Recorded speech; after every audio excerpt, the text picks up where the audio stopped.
Morning.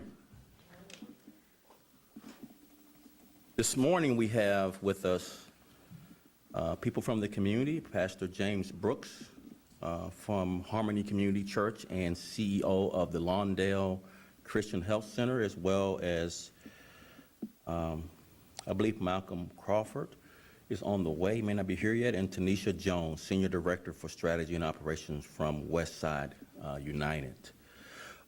Before we get started on the topic, I want to just comment briefly, and it's all I'm going to say about these two comments about Chief Yolanda Talley and the recent arbitration on the vaccine mandate, get those comments out of the way.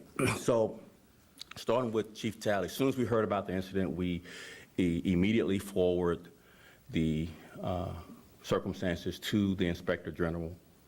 There's no evidence of any misconduct by Chief Talley.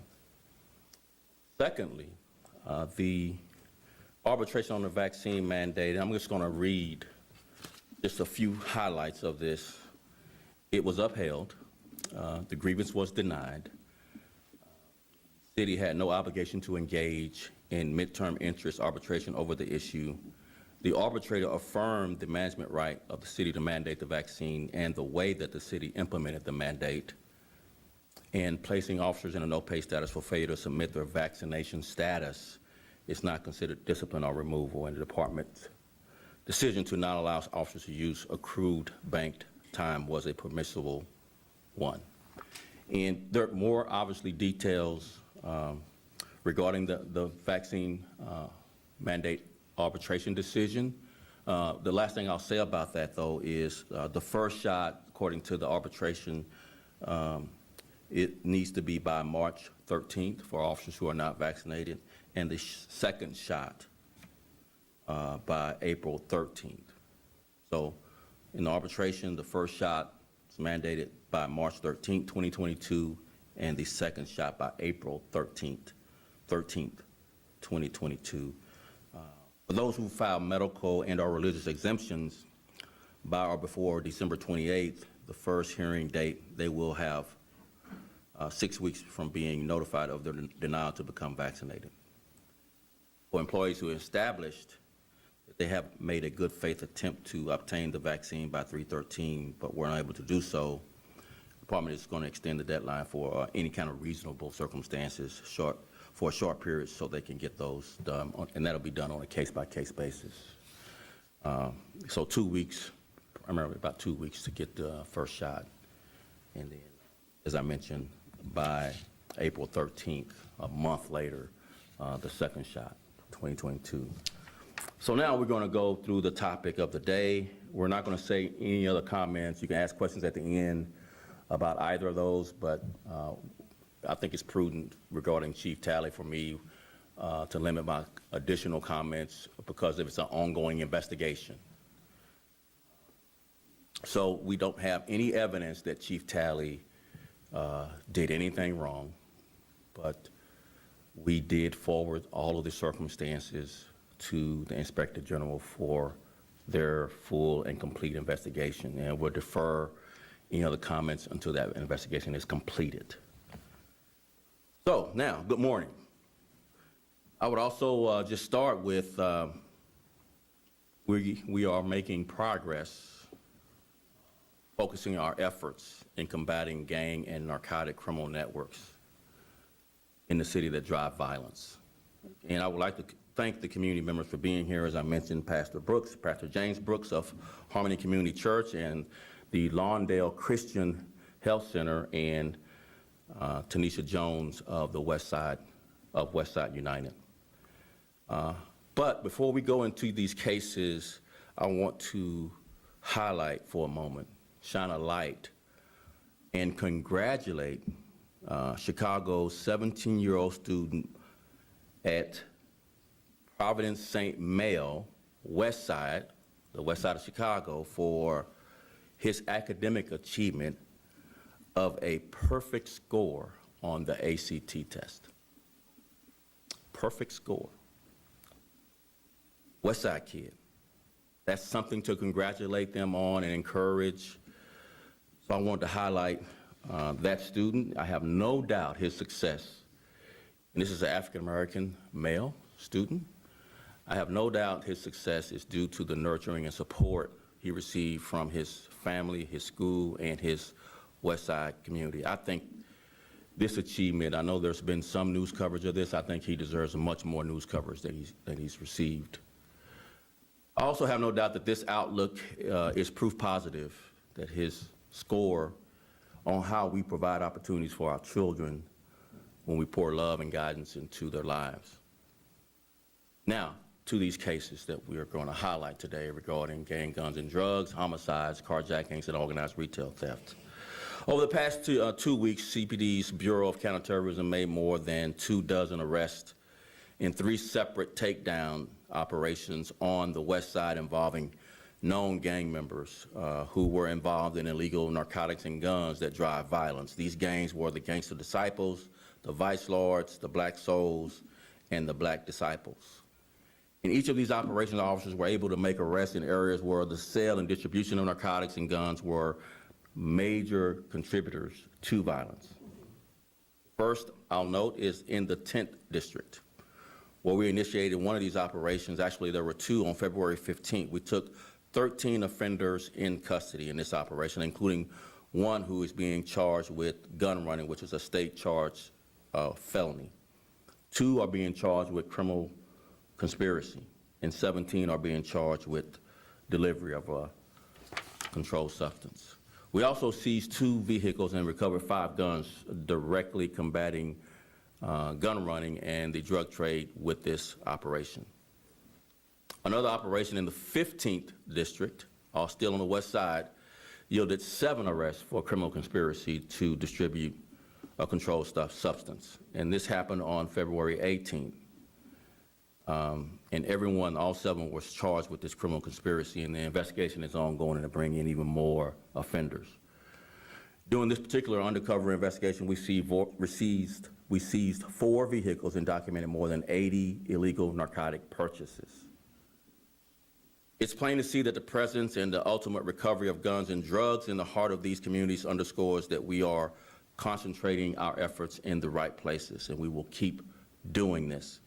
And we will keep going after gang members and violent offenders preying on our neighborhood. We will be relentless in this effort. That's why, one of the reasons why we believe our clearance rates are on pace to surpass last year's clearance rates. We noted, last year we cleared more homicides than we have in over 19 years, and our clearance rates ended over 50%. Slightly over 50%. As of today, we've cleared 50 homicides so far in 2022, outpacing last year's 19-year record at this point last year it was 37 homicides cleared, so 50 homicides cleared so far this year compared to at the same point last year, 37. Clearance rates as of today are 60%, that's 60%. Closer to the national average. Obviously, we have much, much more work to do. As I continue to say, guns, gangs, and drugs drive violence and plague these communities for generations. And changing this has been long overdue. And we know that real change won't come overnight, but we all working together with the community, police officers, and others, we can see that change sooner. That's the part of the work that we all must do together, and we all play an important part in dismantling these gangs and getting guns off of our streets, day-by-day efforts. Other recent notable arrests beyond the criminal conspiracies, I want to just kind of go through some of those. Currently, carjackings are down 12%. We've made 211 arrests. 41 for vehicular hijacking, 59 for occupying a stolen vehicle, and 111 for criminal trespass to vehicle. One notable arrest in this area of carjacking, we arrested a 17-year-old juvenile, and he was charged with 1 felony count of aggravated vehicular hijacking with a firearm. On to the next subject matter is organized retail theft. On February 17th of this year, 19-year-old Jerome Williams was arrested by members of the Organized Retail Theft Task Force and the Great Lakes Regional Fugitive Task Force. Williams was placed into custody and charged with 5 felony counts of retail theft and 1 felony count of continuing a financial crimes enterprise, after being identified as an offender who entered the retail stores in both the 14th and 18th districts and took more than $20,000 worth of merchandise. This was characterized as a smash and grab. And another arrest, Hader, H-A-D-E-R Garcia, 18, was taken into custody by the Chicago Police Department and the Great Lakes Regional Fugitive Task Force on the 17th of February of this year. And Garcia was charged with 1 felony count of first-degree murder after being identified as the offender who shot and killed a 36-year-old male in the 4700 block of West Irving Park Road on December 18th. Another notable arrest was Christopher Burton was arrested by the Great Lakes Task Force and charged with 1 felony count of first-degree murder. And he was taken into custody in Phoenix, Arizona, and extradited back to Chicago for this heinous crime. Before I finish out my comments and turn it over to Pastor Brooks for comments, I just want to highlight the number of guns we've seized, Chicago police officers seized so far this year is at 1,458. That's a 6% increase over last year's record pace of over 12,000 guns by the end of the year. And again, as I repeatedly say, every gun seized is a potential life saved. It's a gun not used in a domestic violence incident. It's a gun that is not used in a road rage incident or a personal altercation or a gang conflict or a social media beef. I'm going to repeat that. Every gun seized is a potential life saved. It's a gun that can't be used in a domestic violence incident or a road rage, can't be used in a personal altercation or a gang conflict, nor is it a gun that can be used in a social media beef. All of these arrests and seizures is evidence that we're making progress. Not satisfied by any degree, but we're making progress. So I just want to make a reminder as I turn it over to Pastor Brooks that we have a reward tip hotline for evidence, witnesses that come forward that lead to charges and or convictions for gun trafficking and or homicide. That phone number to call is 833-408-0069 to receive a reward for gun trafficking up to $5,000 and for homicides up to $15,000 that lead to either charges and convictions. We have to invest the time and the resources into every community, and we ourselves have to also be present in. With that, I'll turn it over to Pastor Brooks, and then I'll come back for just a few questions. Thank you.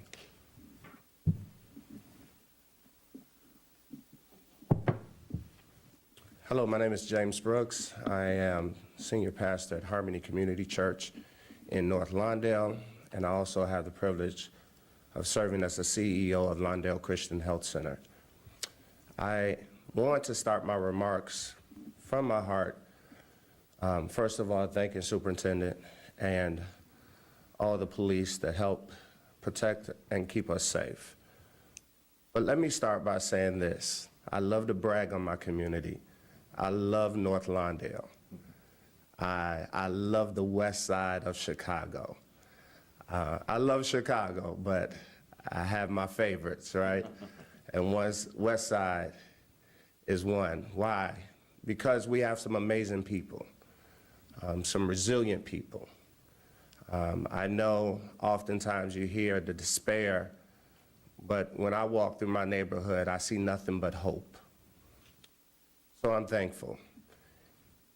And loving our community means that we have an obligation to keep our neighbors, especially our children, safe, healthy, and educated.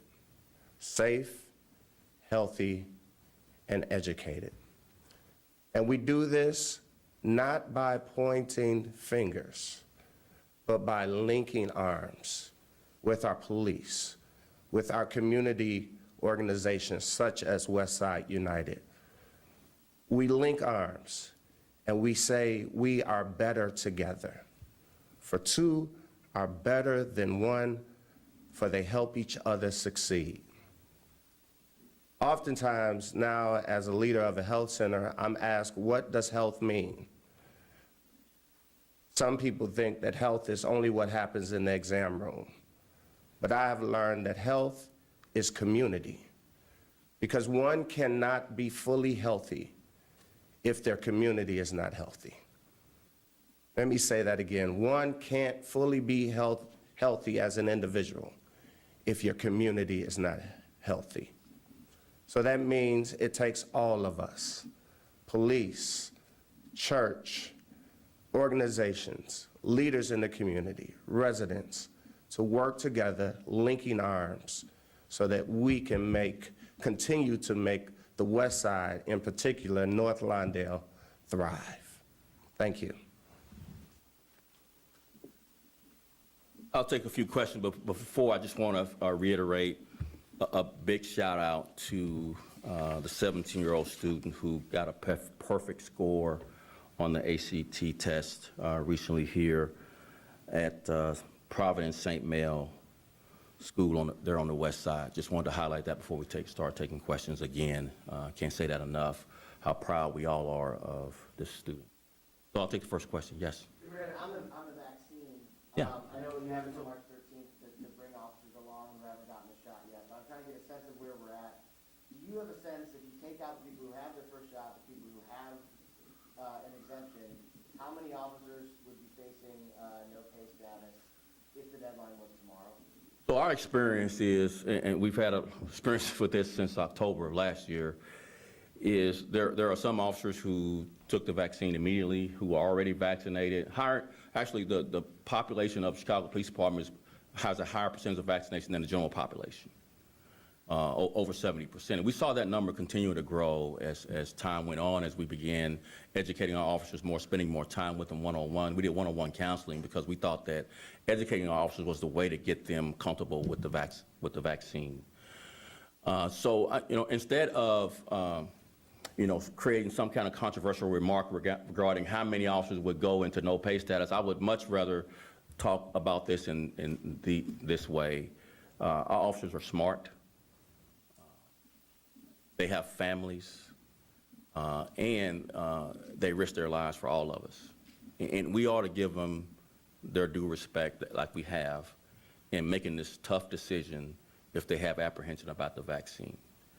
We've educated, over-communicated all of the frequently asked questions regarding whatever concern you may have. I think we're at the point where I would be very surprised if we didn't have a very small subset of officers that don't comply with this arbiter's decision. I really would be very, very surprised. We have a group that need to take the vaccine based on this current order, but I have confidence that most will, and that very few won't.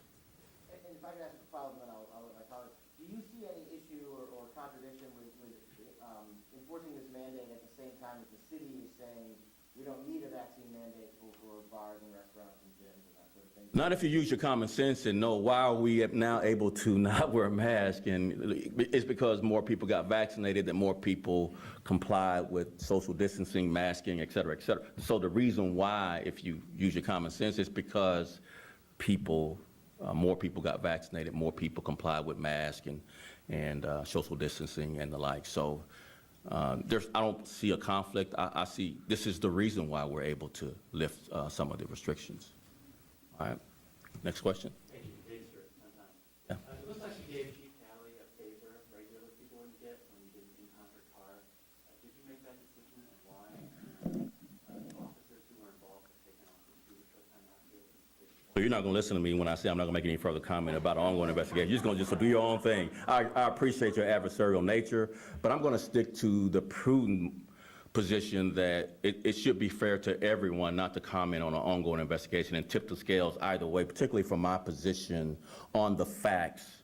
I know there's gossip, rumor, and innuendo, but I think even your profession has to give pause to rumor, innuendo before facts are revealed. I mean, I'm sure you have opinions, and maybe your question was based on sources' opinions, but opinions are not facts. You're entitled to your opinion about what may or may not happen, but the facts will be revealed when this investigation is completed. And of course, I wasn't on the scene to make any of these decisions. The officers made those decisions, and I have yet to see anything to show me that, like I mentioned in my comments, that I'm not going to go further on that there was any misconduct. But nevertheless, we need an independent third party to look at all the facts so that we can all have assurance that it was reviewed from an independent way, independent from CPD, by the Inspector General. And the outcome, we then at that point will have further discussion once the outcome of the complete investigation. Superintendent, earlier, before the arbitrator's ruling, I think you alluded to it, the department offered counseling sessions with officers who were, hesitant to get the vaccine. Are there going to be any different or new strategies going forward between now and the deadline as a way to encourage officers who still might be hesitant to? I think we'll continue to communicate, but there won't be any delay to this order. The 13th is that date. Now, might there be some delay in actually getting the vaccine based on I made my appointment, et cetera, case by case? As I mentioned, we'll take those into consideration if there's a delay that out of the control of our officers trying to get the vaccine and comply with the March 13th date. Superintendent, if I may, the new COVID chief Yeah. just approved yesterday by the city council. This is the same woman who recommended the suspension of Can I get your thoughts on that approval, on that decision? So if you've been around me long enough, I've been almost 21 months here now on the job, so I try to not, add any kind of gasoline to a fire of controversy. I think it's prudent for me, at least to make an attempt to be moderate, level-headed, and not add to things that may have caused conflict for whatever reason. I would just say this to that question. I personally believe in oversight. I think COPA serves an important, critical role in our oversight. And, again, I think the process of approval was thorough. I thought it was fair. And we all, me included, accept the outcome, and we'll move forward. That's my answer. Thank you. Last question. So I know you're not gonna like this, and I think I know your answer, but does it raise? No, you may not like. That sounds like raising. Yeah, that's why I'm sipping this tea right now. Go ahead. Does it raise any red flags for you that reportedly the confidential informant in the Internet Young case was arrested in the car of Chief Talley? So I think this is important for this message to get clear to those sources that reveal that information. It is very dangerous. It is unethical. And if, again, you have the right for your First Amendment, but not to put people in danger with this confidential information regarding someone who may or may not have been a confidential informant. If I find out who it is, it will be severe penalties to those sources if they're Chicago police officers. I believe it is the lowest form of character and ethical conduct to reveal this sensitive information and put someone's life in danger. Thank you all very much. Appreciate it.